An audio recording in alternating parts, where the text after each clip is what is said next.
शेर और मच्छर की कहानी। जंगल के राजा शेर को अपनी शक्ति पर बड़ा घमंड था। वह स्वयं को सबसे शक्तिमान समझता था, इसलिए जंगल के हर जानवरों पर अपनी गौस जमाता रहता था। जंगल के जानवर भी क्या करते, अपने प्राण सबको प्रिय थे, इसलिए ना चाहकर भी शेर के सामने नतमस्तक हो जाते।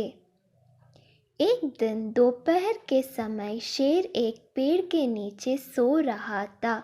वहीं एक मच्छर भिनभिना रहा था, जिससे शेर की नींद में खलल पड़ रहा था।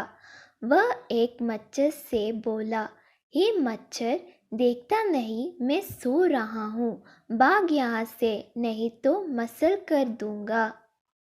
मच्छर बोला, क्षमा करें वनराज, मेरे कारण आपकी नींद में व्यवधान उत्पन्न हुआ, किंतु आप मुझे ये बात नम्रता से भी कह सकते हैं, आखिर मैं भी इस धरती का जीव हूँ। अच्छा, तो तुम छोटा सा मच्छर मुझसे जुबान लड़ाएगा? और क्या गल कहा मैंने? तुम मच्छर हो ही ऐसा कि कोई भी तुम्हें यूं मसल दे।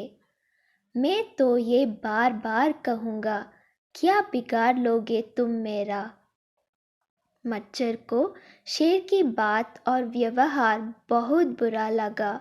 वह अपने साथी मच्छरों के पास गया और उन्हें सारी बात बताई। सभी मच्छर को शेर के बात चुभ गई। उन्होंने तय किया कि इस संबंध में एक बार सब मिलकर शेर से बात करेंगे। सभी मच्छर शेर के पास पहुंचे और बोले, वनराज, हमें आपसे बात करनी है, जल्दी बोलो, मुझे तुम जैसे से बात करने की फुर्सत नहीं है।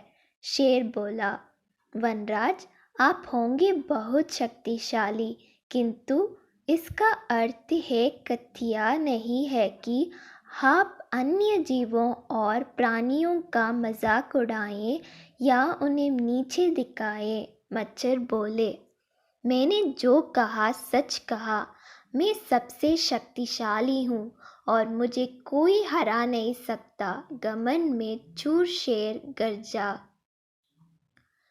ऐसा नहीं है, अगर आप शक्तिशाली हैं तो हमें भी इतना सामर्थ्य है कि आवश्यकता पड़ने पर हम किसी का सामना कर सकते हैं और उसे हरा सकते हैं।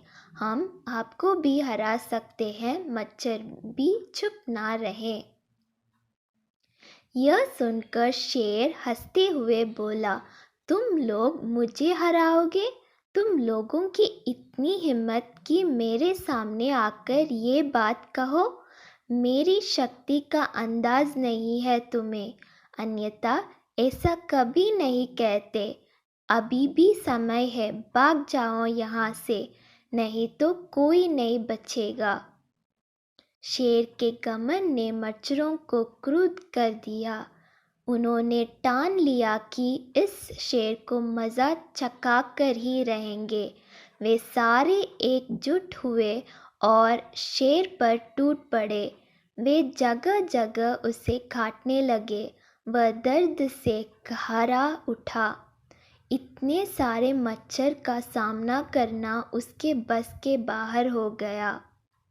वह दर्द से चीखते हुए वहाँ से भागा, लेकिन मच्छरों ने उसका पीछा नहीं छोड़ा। वहाँ जहाँ भी जाता वे भी उसके पीछे जाते और उसे काटते। आखिरकार शेर को झुकना पड़ा। उसने हार मान ली। वह मच्छरों के सामने गिड़गिड़ाने लगा, मुझे बख्श दो, मुझसे गलती हो गई, जो मैंने तुम तुच्छ समझकर तुम्हारा मजाक उड़ाया और तुमसे बुरा व्यवहार किया। आज तुमने मेरा घमंड तोड़ दिया। अब मैं कभी किसी की नीचे नहीं दिखाऊंगा। मच्छरों ने शेर को सबक सिखा दिया था, इसलिए उन्होंने उसे काटना बंद कर दिया। वे बोले, घमंडी का घमंड कभी ना कभी अवश्य टूटता है। आज तुम्हारा टूटा है, घमंड करना छोड़ दो, अन्यथा एक दिन ये तुम्हें ले डूबेगा। और कभी किसी प्राणी को नीचे मत समझो, हर किसी का अपना सामर्थ्य और शक्ति होती है। शेर धोबी करते हुए वहां से भाग गया। शिक्षा, घमंडी का सिर नीचा